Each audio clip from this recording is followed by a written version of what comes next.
वॉरम town की कहानी। दोस्तों, आज हम बात कर रहे हैं एक बेहद अनोखी बॉडी हॉरर फिल्म की, जिसका नाम है वॉर्म टाउन। इस फिल्म का कॉन्सेप्ट काफी अलग है, क्योंकि इसमें एक पूरे शहर के लोगों के शरीर में कीड़े यानी वर्म्स घुस जाते हैं और फिर धीरे धीरे वही वर्म्स उनके दिमाग और सोच पर भी नियंत्रण करने लगते हैं।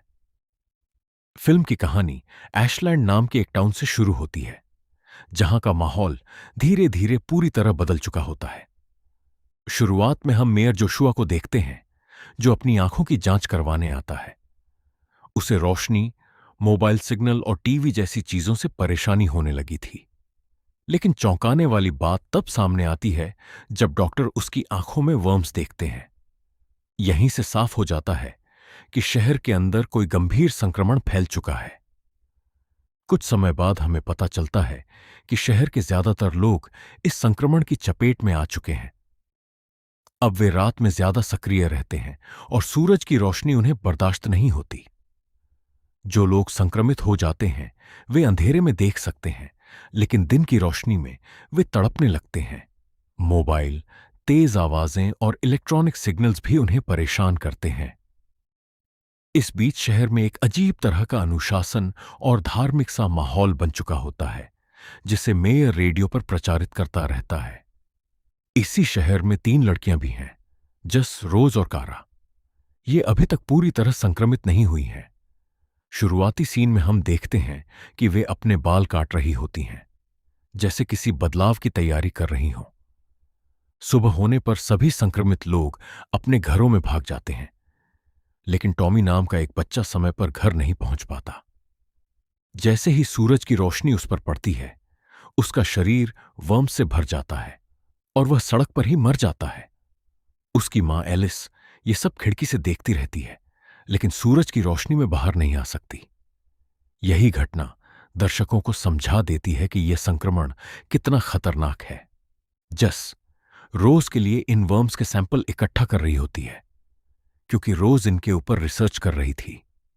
लेकिन तभी जस गलती से टॉमी के शरीर के पास पहुंच जाती है और वहां से उसका चेहरा भी थोड़ा संक्रमित हो जाता है। रोज तुरंत जस को साफ करती है और उसके बैग से एक वर्म निकाल देती है, यानी जस पूरी तरह संक्रमित होने से बच जाती है। अब कहानी में जस, रोज और कारा के बीच रिश्तों की परतें खुलने लगती हैं। कारा धीरे धीरे अकेली पड़ जाती है और एक शाम वह बाहर निकलती है, जहां एक रेंचर उसे पकड़कर एलिस के पास ले जाता है। एलिस को लगता है कि कारा वही लड़की है जिसने उसके बेटे टॉमी की बॉडी के साथ छेड़छाड़ की थी, लेकिन कारा वास्तव में वह नहीं थी।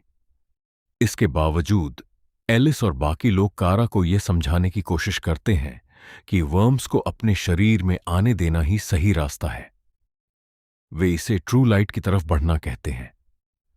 कारा को फ्रेश फल खाने को दिए जाते हैं और यहीं से वह धीरे धीरे कन्वर्जन की तरफ बढ़ने लगती है। दूसरी तरफ रोज और जस छिपकर रह रही होती हैं, लेकिन बाद में एक रेंचर रोज को पकड़ लेता है और उसे बाथटब में फेंक देता है, जहां वर्म्स उसे संक्रमित कर देते हैं। जस हमला करके भागने में सफल हो जाती है, लेकिन अब रोज भी संक्रमण की चपेट में आ चुकी होती है। कुछ समय बाद रोज पूरी तरह बदल जाती है। वह जस को बताती है कि अब उसकी गंध उसे खराब लगने लगी है, जो साफ संकेत है कि संक्रमण का असर अब उसके दिमाग पर पूरी तरह हो चुका है। रोज अपनी पुरानी पहचान छोड़कर खुद को सूरज की रोशनी में जाने देती है और वहीं समाप्त हो जाती है। मरने से पहले वह जस को अपने आमिश परिवार के पास जाने को कहती है। वह जस को एक खास हौसहुफ भी देती है, ताकि उसका परिवार पहचान सके कि वह रोज की भेजी हुई है। जस रोज के परिवार के पास पहुंचती है, जहां उसे रोज की बहन सुजैना और भाई हंस मिलते हैं। हंस शुरू में जस को पसंद नहीं करता, लेकिन सुजैना उसे अपने साथ रहने देती है। यहां हमें पता चलता है कि रोज का अपनी आमिश फैमिली से रिश्ता हमेशा आसान नहीं था, क्योंकि वह अपने समाज के नियमों से अलग सोचती थी। वह मॉडर्न चीजें देखना, फिल्में समझना और दुनिया को अपने तरीके से देखना चाहती थी। सुजैना को भी धीरे धीरे समझ आता है कि रोज ने हमेशा अपनी जिंदगी अपने हिसाब से जी थी। इसी बीच कारा का संक्रमण बढ़ने लगता है। एलिस उसे समझाती है कि उसके अंदर मौजूद वर्म्स को पूरी तरह नियंत्रण करने देना होगा, तभी वह सही मायने में प्रकाश की ओर बढ़ पाएगी। उसके लिए एक धार्मिक सी सेरेमनी भी रखी जाती है, जहां कारा आखिरकार वर्म्स के आगे हार मान लेती है। इसके बाद वह भी रात में साफ देख सकती है और बाकी संक्रमित लोगों की तरह बन जाती है। दूसरी तरफ जस रोज के परिवार के साथ समय बिताती है और सुजैना को कार चलाना भी सिखाती है। तभी उसे एक चौंकाने वाली बात पता चलती है। शहर के बाहर की दुनिया उतनी खराब नहीं है जितनी मेयर जोशुआ लोगों को बता रहा था। रेडियो पर उसे बेसबॉल गेम की कमेंट्री सुनाई देती है, जिससे साफ हो जाता है कि बाहर की दुनिया सामान्य है। यह जानकर जस को बहुत झटका लगता है, क्योंकि मतलब यह है कि लोग चाहें तो शहर छोड़कर बाहर जा सकते थे, लेकिन झूठे प्रचार और डर की वजह से वे अंदर ही फंसे रहे। इधर कारा अब पूरी तरह संक्रमित होकर मेयर जोशुआ के खिलाफ खड़ी हो जाती है। वह उसका भी विरोध करती है और आखिर में उसे खत्म कर देती है। इसके बाद वह खुद टाउन पर नियंत्रण करने लगती है और रेडियो पर अपना संदेश फैलाने लगती है। उधर जस और सुजैना मिलकर रेडियो टावर तक पहुंचती हैं, ताकि बाहर की दुनिया की फ्रीक्वेंसी लोगों तक पहुंचाई जा सके। वे चाहती हैं कि टाउन के लोग जानें कि बाहर जीवन अभी भी मौजूद है। क्लाइमैक्स में कारा और जस आमने सामने आती है। कारा जस को संक्रमित करने की कोशिश करती है और उसका चेहरा मेयर के खून में सना देती है, ताकि वर्म्स उसके अंदर भी प्रवेश कर जाएं। जस इस स्थिति में कारा पर हमला करती है, लेकिन फिल्म यहीं एक अनिश्चित मोड़ पर रुक जाती है।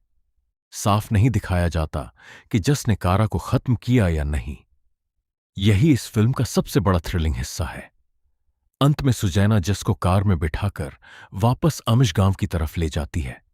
सुबह होने लगती है और जस भी लगभग रोज की तरह सूरज की रोशनी की तरफ भागती हुई दिखती है, लेकिन सुजैना उसे कवर कर लेती है। यहीं फिल्म खत्म हो जाती है। इस फिल्म की सबसे बड़ी ताकत इसका बॉडी हॉरर कॉन्सेप्ट है। वर्म सिर्फ शरीर के अंदर नहीं जाते, बल्कि इंसान की सोच, पसंद, डर और पहचान को भी बदल देते हैं। यानी यह सिर्फ इन्फेक्शन की कहानी नहीं है, बल्कि कंट्रोल और सरेंडर की कहानी भी है। फिल्म में रेडियो बहुत अहम रोल निभाता है। मेयर जोशुआ रेडियो के जरिए लोगों को डराता है और यह झूठ फैलाता है कि बाहर की दुनिया और भी खराब है। इसका मतलब साफ है कि झूठ और प्रोपेगेंडा किसी भी समाज को लंबे समय तक कैद में रख सकते हैं। रोज की कहानी सैक्रिफाइस और फ्रीडम दोनों को दिखाती है। वह धीरे धीरे बदलती है, लेकिन आखिर में अपनी हालत को स्वीकार कर लेती है।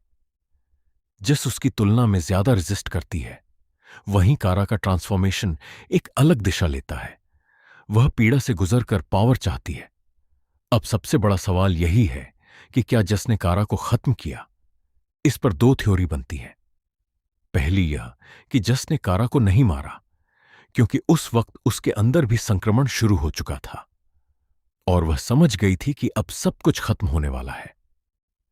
दूसरी थ्योरी यह है कि जस ने कारा को मार दिया, लेकिन डायरेक्टर ने वो शॉट जानबूझकर ऑफ स्क्रीन रखा ताकि जस की इंसानियत बनी रहे। मेरे हिसाब से यही फिल्म की सबसे स्मार्ट बात है। ये आपको एक साफ उत्तर नहीं देती, बल्कि सोचने पर मजबूर करती है। बाहर की दुनिया सुरक्षित है, ये बात भी अब साफ हो जाती है। यानी अगर लोग प्रोपेगेंडा से बाहर निकल पाते तो शायद बहुत कुछ बचाया जा सकता था। यह फिल्म सिर्फ वर्म्स की नहीं, बल्कि दिमाग पर कब्जा करने वाली सोच की कहानी है। मेयर लोगों को बचा नहीं रहा था, बल्कि उन्हें सच से दूर रख रहा था।